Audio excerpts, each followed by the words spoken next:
Bonjour à tous. Il y a 10 ans, suite aux attentats du 13 novembre 2015, je publiais cette vidéo. Cette vidéo a déjà 10 ans. Nous sommes le 15 novembre 2015, 2 jours après les attentats. Il est environ 3 heures de l'après-midi.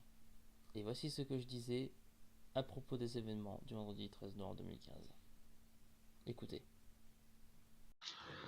Chers compatriotes, je compatis avec tous ceux qui ont perdu un être cher à Paris.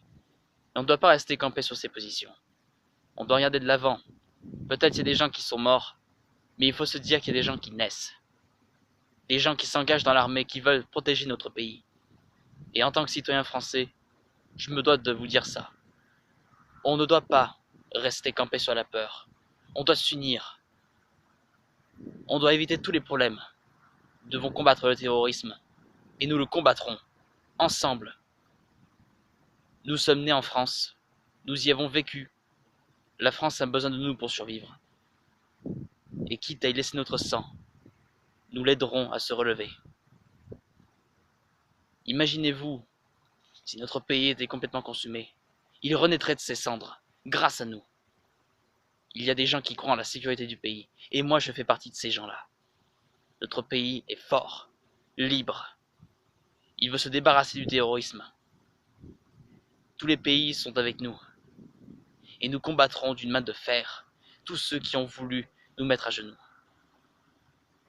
Les attentats de Charlie Hebdo nous ont réunis. Faisons en sorte que ces attentats nous réunissent aussi, et augmente notre détermination pour la sécurité de notre pays. Vive la République et vive la France!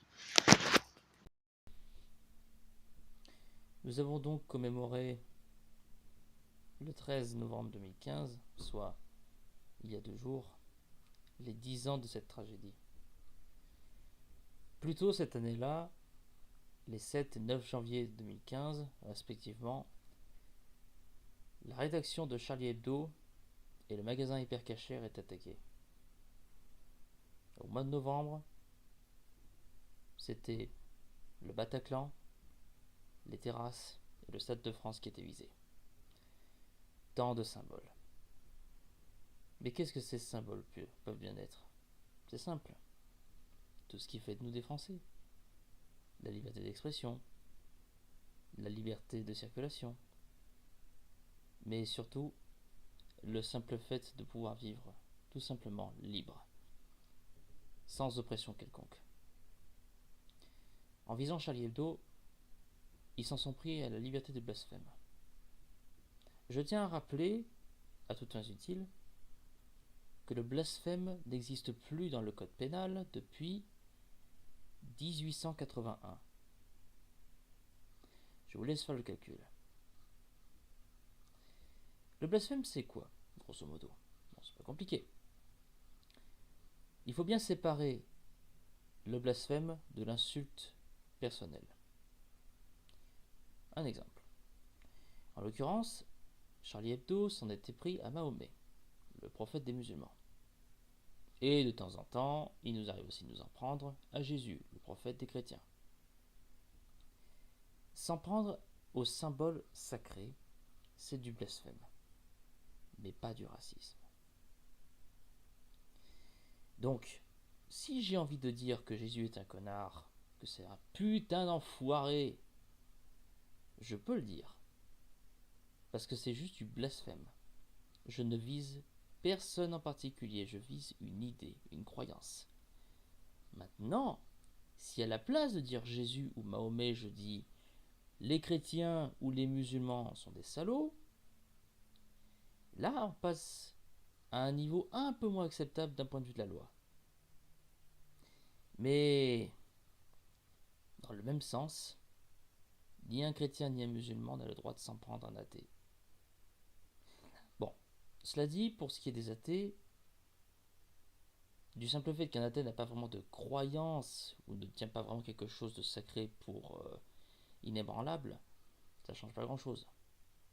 Mais rejeter quelqu'un parce qu'il ne croit pas aux mêmes choses que vous, là, ça s'appelle de la discrimination liée à la religion. Alors, concernant les athées, ça fait un petit peu, je dirais pas tâche, mais C'est peut-être pas le terme approprié, mais ça tombe sous ce couperet-là. Bref. Charlie Hebdo, c'était la liberté d'expression, c'était purement et simplement une attaque antisémite. Voilà. Je pense que là, on peut difficilement faire plus simple.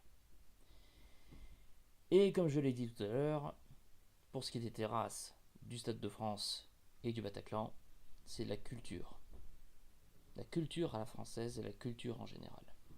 La culture à la française, ça peut être quoi? Simplement aller boire un café dans un resto, manger à table. Ça peut être le sport aussi, le foot. Et le Bataclan, le pinacle de la culture, la musique. J'ai vu sur les réseaux sociaux, à de nombreuses reprises, des gens qui disaient que dans le Coran, la musique c'était une maladie du cœur, ou je ne sais quelle autre connerie de ce genre. C'est donc pour ça que le Bataclan a été attaqué. Mais la véritable raison pour laquelle le Bataclan a été attaqué, c'est parce que la musique fait peur. Pourquoi elle fait peur? Parce qu'elle libère. C'est de ça dont ils ont eu peur. Ce dont les terroristes ont peur, c'est de ne pas avoir un contrôle total et inébranlable sur les gens. Et quand ils n'arrivent pas à avoir le contrôle, ils décident de tout casser. Mais historiquement, ce ne sont pas les premiers à s'en être pris à des gens simplement parce qu'ils ne pouvaient pas les contrôler. Socrate en a d'ailleurs été une victime, parce qu'il ne pouvait pas s'empêcher de poser les mauvaises questions. Il voulait inciter les gens à penser par eux-mêmes et non à laisser l'État penser pour eux. Ce que les terroristes voulaient, c'était que nous obéissions à leurs règles, leurs lois. On a refusé. On a refusé. Nous vivons toujours avec les mêmes lois. Peut-être notre regard a-t-il profondément changé, peut-être a-t-il durablement changé, mais nous sommes toujours ce que nous sommes. Maintenant, j'aimerais qu'une chose soit très simple et très claire. Il y a des gens qui peuvent profiter de cette peur que les terroristes inspirent. Et j'aurais presque envie de vous dire que les attaques terroristes, c'est peanuts. Parce que le vrai problème derrière, ce ne sont pas tant les attaques, qui certes, et je ne vais même pas essayer de le renier, ont fait 130 victimes et ont profondément marqué notre pays et les familles des victimes. Mais ce que certains, je pense, auront compris, c'est que l'extrême droite compte bien profiter de cette peur. Quel est le meilleur moyen pour contrôler quelqu'un? Lui faire croire que tel ou tel est un ennemi. Et parfois, quand ça suffit pas, il faut extrapoler cette peur. Certes, les terroristes se sont revendiqués de l'islam pour s'en prendre à la culture française. Mais ne croyez-vous pas que d'autres partis politiques pourraient exploiter cette peur? Après tout, ils pourront très bien dire que tel groupe est dangereux, tout simplement pour détourner l'attention, en faisant croire que ces gens venus de l'extérieur sont plus dangereux que ceux de l'intérieur, alors que c'est l'inverse. À la guerre, le pire ennemi qu'on puisse affronter n'est pas celui qui est de l'autre côté du canon, mais celui qui est dans son dos. Alors cette vidéo, en plus de commémorer les 10 ans des attaques, est aussi un message d'alerte. Nous sommes à moins de 2 ans de la présidentielle. Les velléités de l'extrême droite sont claires. Au début, ils voudront simplement dire « on chasse les étrangers, on chasse les musulmans ». Mais après, c'est quoi la suite? Je vais vous dire ce que c'est la suite. Tous ceux qui n'adhéreront pas à leurs idées, tous ceux qui seront suspectés de tiédeur, ces gens-là, eux aussi, seront persécutés. Après tout, sous le régime nazi, les premiers visés n'ont peut-être pas simplement été les juifs, mais les Allemands eux-mêmes, ceux qui n'adhéraient pas aux idées du parti, ceux qui étaient jugés dangereux parce qu'ils n'obéissaient pas aveuglément au fouet.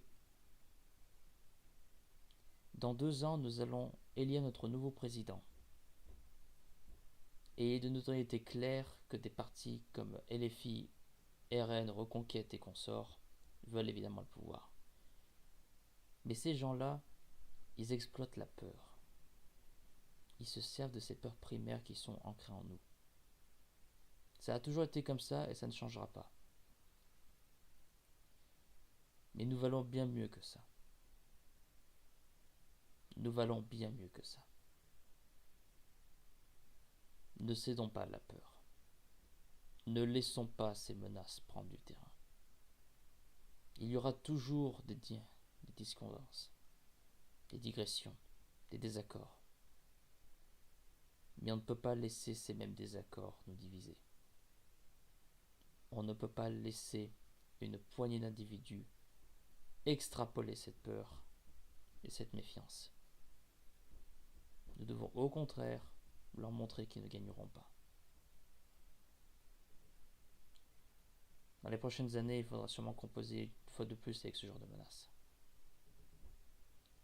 On ne peut pas arrêter le terrorisme, mais on peut essayer de le juguler.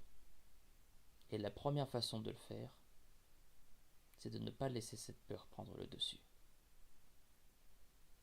On y est parvenu jusque-là. Poursuivons nos efforts. Il n'en va pas simplement de la sécurité de notre pays et de l'avenir de notre pays. À plus large échelle, c'est le monde entier qui est concerné.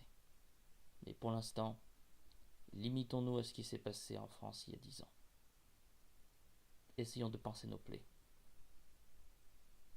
Vive la République et vive la France.